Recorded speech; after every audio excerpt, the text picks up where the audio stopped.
सरकार, न्याय करो, न्याय करो।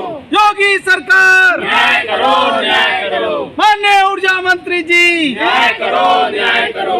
माननीय ऊर्जा मंत्री जी, न्याय करो, न्याय करो। हमारी सेवा, बहाल करो, बहाल करो। हमारी सेवा, बहाल करो, बहाल करो। ठीक। उत्तर प्रदेश की राजधानी में TG2 कर्मचारी लगातार 44 दिनों से धरना दे रहे हैं। बिजली विभाग में ये अपनी सेवाएं दे रहे थे, उसके बाद योगी सरकार और UPPCL के द्वारा इन्हें निष्कासित कर दिया गया, ये बताकर कि इनकी जो योग्यता थी वो उस पद के लायक नहीं थी। लगातार 44 दिनों से प्रशासन और शासन से न्याय की गुहार लगा रहे हैं, अपनी मांगों के लिए बात कर रहे हैं, लेकिन इनकी मांगों पर ध्यान नहीं दिया जा रहा। ये जानते हैं कि आखिर किस तरह की मांगे हैं जो 44 दिनों से अभी शासन प्रशासन नहीं सुन पा रहा है। सर, क्या नाम है आपका और किस तरह की मांगे हैं जिसको लेकर आप लोग धरने पर बैठे हैं?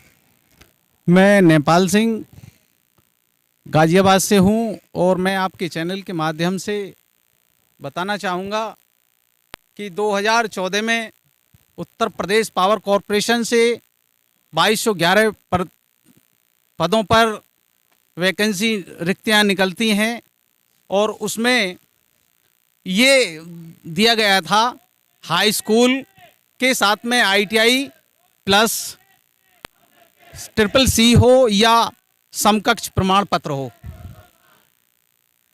तो सभी ने जो समकक्ष प्रमाण पत्र रखने वाले थे और CCC रखने वाले थे अभ्यर्थी, उन्होंने आवेदन किया और आवेदन के बाद में एक लिखित परीक्षा होती है।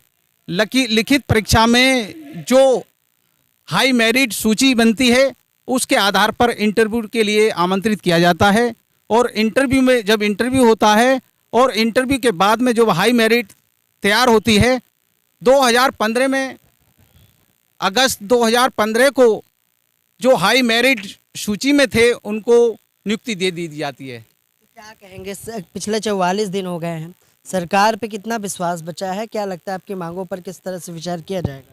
44 दिन से हम लखनऊ के इको गार्डन में हम धरना दे रहे हैं। मैं समझता हूं कि हमारी जो आवाज़ इको गार्डन से सरकार में बैठे हुए माननीय योगी जी, माननीय ऊर्जा मंत्री जी, उनके कानों तक नहीं पहुंच पा रही है, तो हम इको गार्डन से निकल करके सड़क पर उतरेंगे, विधानसभा का घेराव करेंगे, मुख्यमंत्री आवास घेराव करेंगे, ऊर्जा मंत्री का घेराव करेंगे और मुख्यमंत्री कार्यालय का घेराव करेंगे।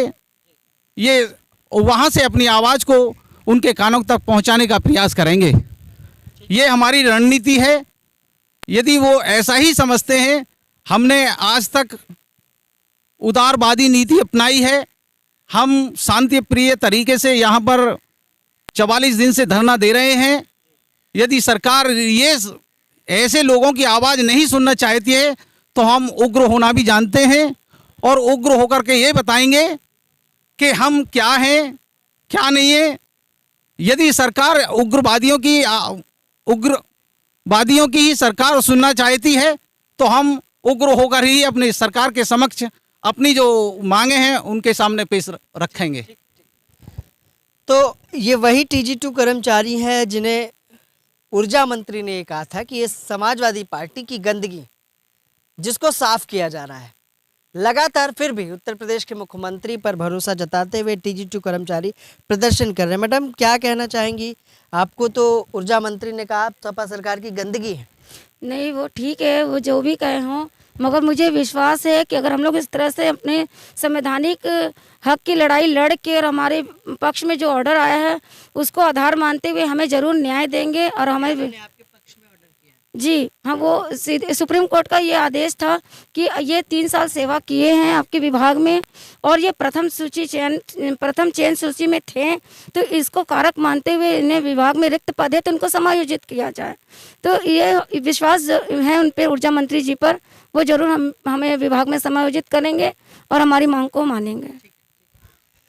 साफ तौर पर 3 वर्ष UPPCL में अपनी सेवाएं देने के बाद आखिर विभाग द्वारा इन्हें क्या मिला, ये देखने की बात है। जिस तरह से आज राजधानी लखनऊ के धरना स्थल पे ये प्रदर्शन कर रहे हैं, पिछले 44 दिन बीत चुके हैं, लेकिन कई ज्ञापन जा चुके हैं इनके, लेकिन इनके ज्ञापन पर किसी भी तरह का जवाब नहीं आया।